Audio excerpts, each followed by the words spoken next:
Reka tubasuhuze inshuti bakunzi ba Iris News, twikaze ku makuru ndetse n'ibiganiro byacu tubategurira buri munsi. Ingendimana Irahari Jacques, tubasabe gukomeza gukora subscribe, like ndetse na share kugira ngo amakuru tubategura yose ajye ahita abageraho ako kanya. Amakuru yacu yo natinda.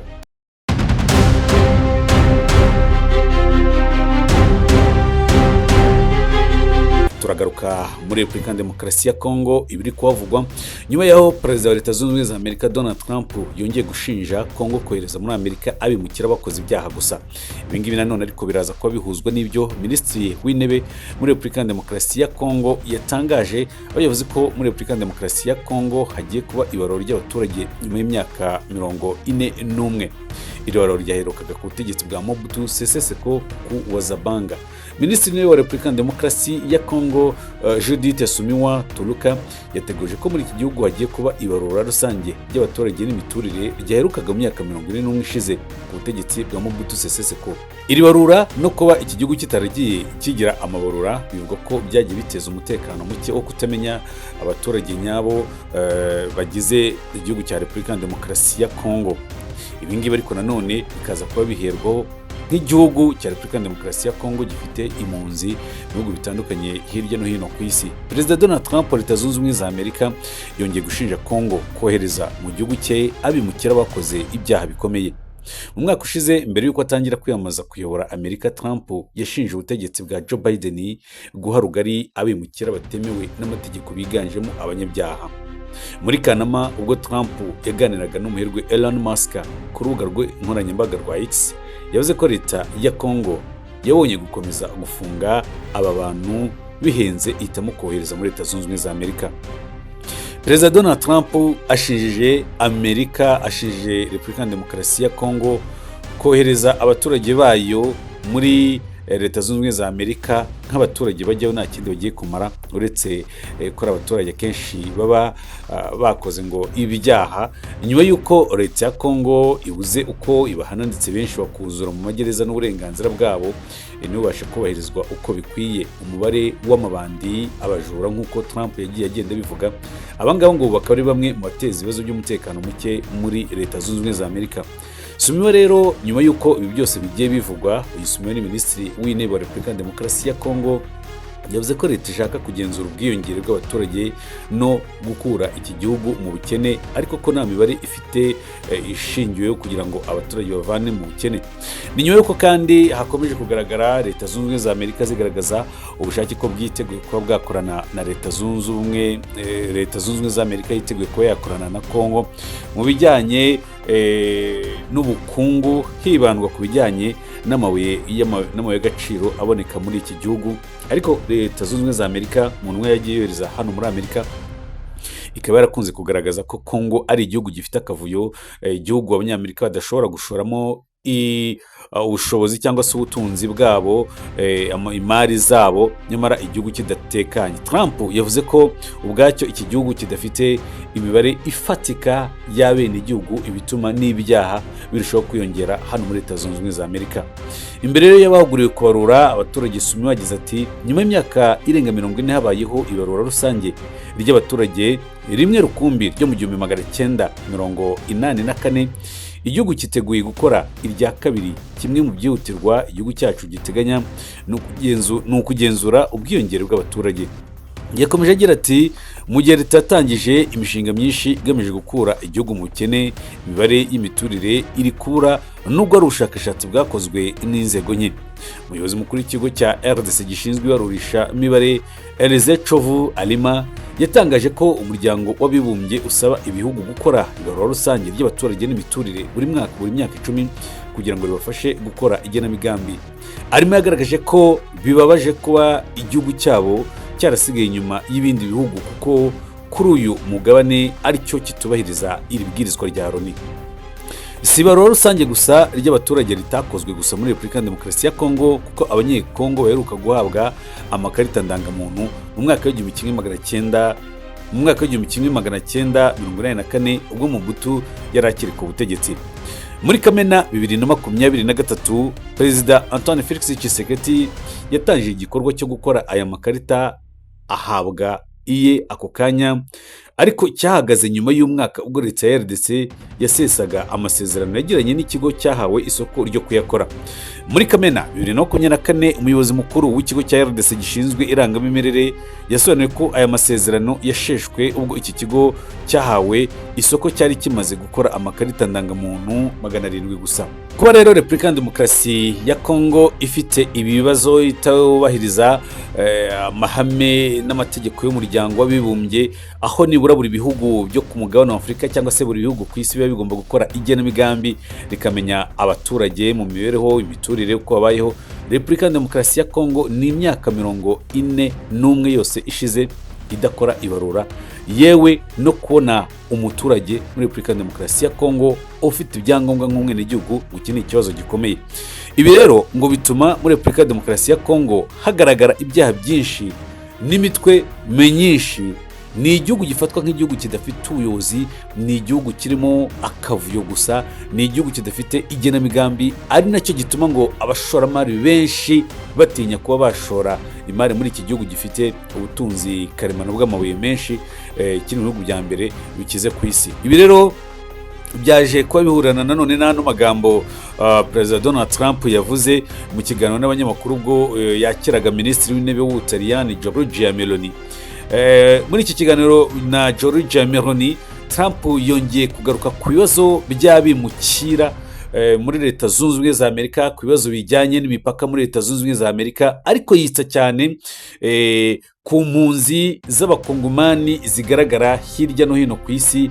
Ageze muri Leta Zunze Ubumwe za Amerika avuga ko impunzi z'abakongomani zijya muri Amerika ari ikibazo ku mutekano wa Amerika. Yavuze ko muri Kongo gucunga abaturage cyangwa se gukontorora abaturage b'iki gihugu bigoranye cyane, bityo ko abakoze ibyaha muri Repubulika ya Demokarasi ya Kongo bamwe barafunzwe, abatabashe gufungwa kubera ko ibyaha byiyongera umunsi ku munsi.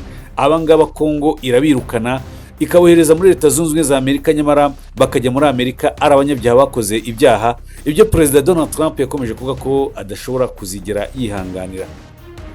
Yagize ati kuva muri Afurika muri Kongo hari abantu 22 baherutse kuva muri Kongo, kandi abo bantu bari abicanyi babakura muri za gereza. Urabizi ko kubafunga bihenze, bari kubohereza muri Amerika. Perezida Donald Trump yagaragazaga ko abimukira cyangwa se abangaba noneho ntabwo ari abimukira, ni impunzi z'abakongomani. Atanga urugero rw'aba 22 baherutse kuboherezwa muri Amerika, nyamara barakoze ibikorwa birimo ibyaha birimo ubwicanyi. Akavuga ko leta idafite ubushobozi bwo kuba yabafunga, bityo ko ihitamo kubarekura hanyuma ikabohereza muri Leta Zunze Ubumwe za Amerika, kuko kubafungira ahangaha muri Repubulika ya Demokarasi ya Kongo n'umutekano waho biba bigoye cyane. Ku itariki ya 17 Mata 2025 ubwo Trump yakiraga Minisitiri w'Intebe w'Ubutaliyani Giorgia Meloni, yabajijwe aho ageze akemura ikibazo cy'abimukira batemewe n'amategeko, asubiza ko umutekano wo ku mupaka uhagaze neza kuva yasubira ku butegetsi. Trump rero yasobanuye ko ikibazo yari yaragikemuye muri manda ye ya mbere, ariko Biden akigaruka ku butegetsi abimukira batemewe n'amategeko biyongereye cyane muri iki gihe cy'ubutegetsi bwa Joe Biden.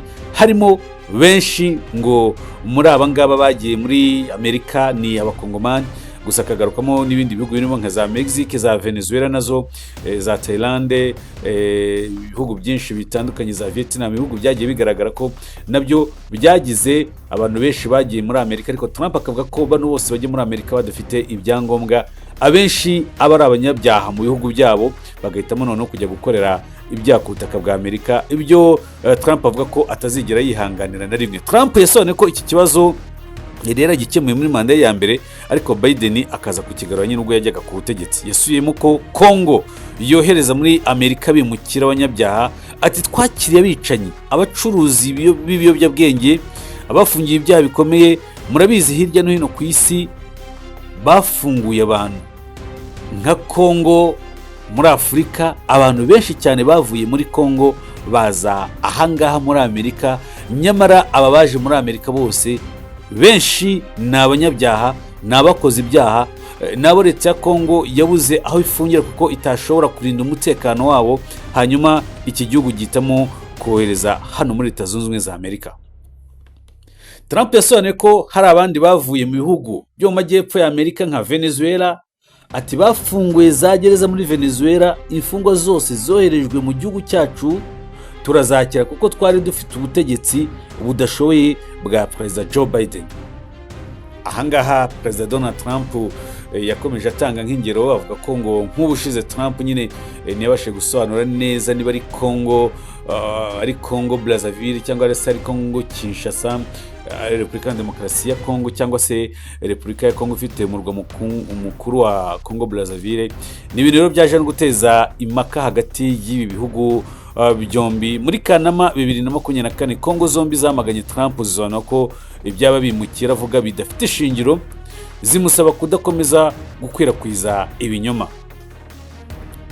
Aha rero haribazwa ngo ibyemezo nk'ibi ngibi cyangwa se gukomeza gukumira abimukira bajya muri Leta Zunze Ubumwe za Amerika badafite ibyangombwa, cyane cyane ko no ku mugabane wa Afurika hari ibihugu byinshi cyangwa se hari ibihugu bimwe na bimwe nabyo byatangiye kuba bishyiraho amabwiriza akaze n'ingamba ko abazungu bava mu bihugu birimo Amerika, Ubwongereza, Ubufaransa n'ibindi bihugu bikomeye ku isi nabo bagakwiye kuba baza ku mugabane wa Afurika batse viza, nk'uko n'ubundi ku munyafurika ushaka kujya muri Amerika, muri Canada, mu Bwongereza bimusaba kubona viza, nubwo ngo viza y'ibi bihugu biba bikomeye. Abarimo rero Perezida Captain Ibrahim Traoré wa Burkina Faso yaje kubagaragaza ko Afurika nawo ari umugabane ukwiye gukomeza kwihagararaho, ukamagana abawufata nk'umugabane uciriritse, yatunze agatoki ibihugu by'ibihangange nka Leta Zunze Ubumwe za Amerika, Ubufaransa. First Lady rero w'igihugu cya Namibia nawe yaje kuvuga ko abanyamerika bagera kuri 500 bari muri iki gihugu bazasubizwa muri Amerika, nabo bakazajya binjira muri iki gihugu ari uko basabye ibyangombwa, ko nta mpamvu yuko umunyafurika ushatse kujya muri Amerika cyangwa se muri Canada n'Ubwongereza byagiye bimugora. Nyamara abaturage b'ibi bihugu byitwa ko ari ibihugu by'ibihangange, ibihugu bikomeye ku isi, byashaka kuza muri Afurika bikaza nk'ibyinjira mu mazu bubatse. Rero n'amakuru atandukanye, ariko se nanone nyuma y'uko Repubulika ya Demokarasi ya Congo cyangwa se Congo Brazzaville uko ari ebyiri zari zagerageje kwamagana Trump kuri izi mvugo, bavuga ko ari imvugo z'ibihuha yaragamije gukwirakwiza no kwangisha abantu. Ikiza gukurikiraho n'iki, Congo yo yatangiye nyine ibikorwa birimo gukora amabarura mu buryo buzwi kugira ngo imenye mu by'ukuri abaturage ba Repubulika ya Demokarasi ya Congo bangana gute.